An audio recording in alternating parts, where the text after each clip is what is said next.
Donc, la question, cette fois-ci, M. Demers, vous êtes le premier à lancer le bal de ces réponses en 1 minute chacun à tour de rôle. La question, plus précisément, rendre Laval plus attirante, améliorer la qualité de vie des citoyens de Laval, ça passe par quoi? Alors, nous sommes la 3e ville du Québec, mais nous laissons sur la table une partie importante de notre potentiel de croissance économique.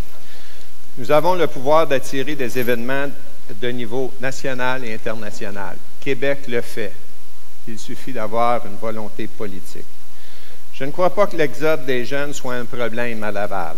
En effet, Laval a un solde migratoire positif pour les jeunes de 0 à 19 ans et ceux de 30 à 49 ans. J'ai quand même un projet pour garder les jeunes chez nous. Je vous ai parlé plus tôt de la création d'une cité technologique. Mais pour entrer dans cette nouvelle ère, pour retrouver la fierté, Laval doit compter sur des dirigeants crédibles parce que nous aurons des choses à prouver. Notre ville a une confiance à regagner et j'y travaillerai pour la ramener. Merci. Merci, M. Demers.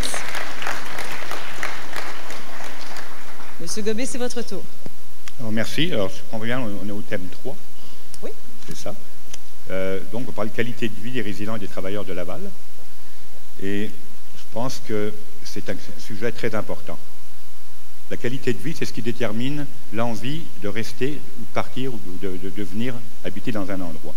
Donc, il faut faire en sorte que les gens se trouvent chez eux, que les services de proximité soient à disposition, et aussi que la démocratie fonctionne bien. Il faut rapprocher les citoyens de l'administration publique. Et comment faire pour la rapprocher? Je vais vous donner un exemple que nous avons annoncé. Nous entendons installer dans les quartiers, dans les BML, des bureaux de proximité pour les conseillers municipaux, c'est-à-dire sur le modèle des bureaux de comté des députés provinciaux avec des heures de vacation. Bien sûr aussi, nous entendons offrir aux citoyens l'accès au pouvoir, à l'administration. Et ça passe par des assemblées citoyennes qui seront tenues à tous les 2 mois avec le maire et les conseillers de chaque district, dans chaque district, c'est-à-dire le regroupement dans les BML des différents conseillers qui siégeront dans leur bureau. Ben, on fera ça ailleurs que dans les bureaux, parce qu'il y aura peut-être du monde. Donc, c'est rapprocher le citoyen de l'administration et ouvrir l'administration. Très bien. Merci beaucoup. Alors, comment rendre Laval plus attirante, améliorer la qualité de vie des citoyens de Laval? Ça passe par quoi exactement pour vous, M. Landry? Il est vrai que de dire qu'à Laval, il fait bon vivre et y travailler. D'après les récentes statistiques, 43 % des Lavallois travaillent à Laval. On se fait battre seulement par Montréal, qui est à 56 % des Montréalais travaillent à Montréal. Si on prend l'Assomption, 1 % des gens qui demeurent à l'Assomption travaillent à l'Assomption. Donc, si on veut être sur le côté environnemental, c'est important qu'on travaille et qu'on vive à Laval. Dans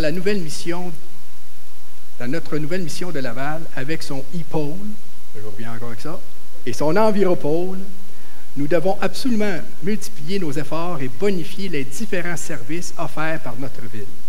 Le nouveau Parti lavallois va prendre le leadership et lancer une offensive majeure pour améliorer l'expérience de commerce à Laval.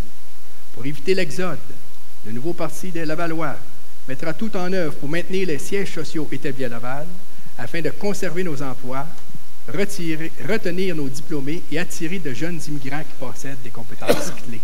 Merci. Merci beaucoup. Monsieur Bordelot, c'est votre tour. Merci. Les gens ont besoin d'emplois bien rémunérés, de leur santé, d'une vie sociale bien remplie et d'un milieu de vie exceptionnel pour être heureux. C'est l'idéal du PSC et ce que chacun de mes collègues ici présents devrait chercher à accomplir. Notre programme est l'illustration parfaite de cette volonté de satisfaire les besoins des citoyens. C'est notre but et c'est le nom de notre parti. Il propose un plan de développement durable, de saine gouvernance et saine gestion des 3 piliers du développement durable, soit l'économie, l'environnemental et le social. Le PSC propose que les citoyens prennent en main leur destin et leur milieu de vie et participent à l'élaboration des politiques de leur ville grâce à la mise en place de conseils de district et du Conseil régional de l'environnement et du développement durable, chargé d'élaborer des politiques, consulter la population et de conseiller le maire et son administration. Merci beaucoup.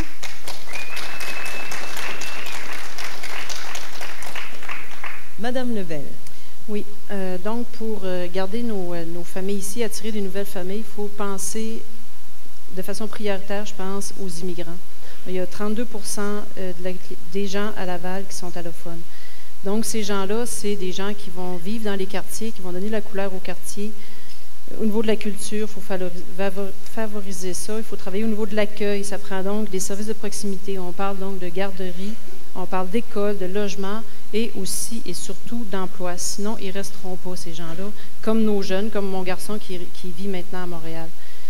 Quand on parle d'emploi au niveau de la clientèle immigrante, il faut travailler avec des comités qui existent déjà. Il y a déjà des choses qui existent beaucoup à Laval, avec le comité des passerelles, entre autres. Il faut travailler au niveau de la francisation. Il faut rapprocher aussi les citoyens. On parle d'information, comme le disait tantôt M. Gobé.